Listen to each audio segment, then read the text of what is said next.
British Library is the National Library of the United Kingdom, and we have a huge collection of books, manuscripts, films, movies, sounds and other material for researchers to use in our reading room. Innovation is incredibly important here at the British Library because we are going through this massive transformation, as all libraries are, from the physical form, the books, the magazines, the newspapers, to digital content formats. This massive transition we're going through is in some ways exemplified by this exhibition I'm sitting in called Growing Knowledge, which is all about looking at research tools and exploring with researchers what sorts of environments, technologies and spaces they would like to use in the future when they come to the British Library.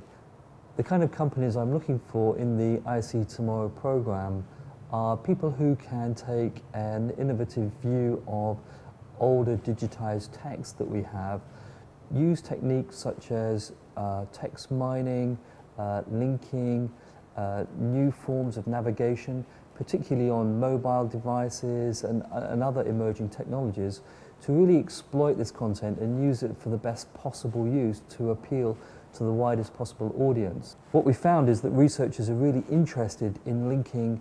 one text with lots of others in the same series or that have some associated relationship. And we have digitized quite a range of different material at the British Library which we'd like to link in. But also, of course, there are lots of other digital resources out on the internet which these books in particular could be a great pathway into. So we're looking for companies who have experience in the text mining field, understand search and navigation, and can create really compelling applications for people to look at when they're exploring these texts. The tips we would suggest for people who want to be part of the I See Tomorrow programme, and particularly the consumer trial using our content,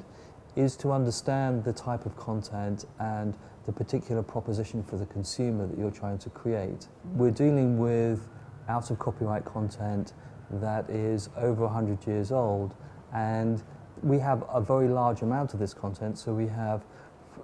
60,000 books digitized, but we also have other types of content which could be exploited further as well. So people need to understand how that content can be turned into compelling issues, compelling applications for mobile technologies, looking at page-turning kinds of applications or other kinds of location-aware applications that can really exploit the richness of this content.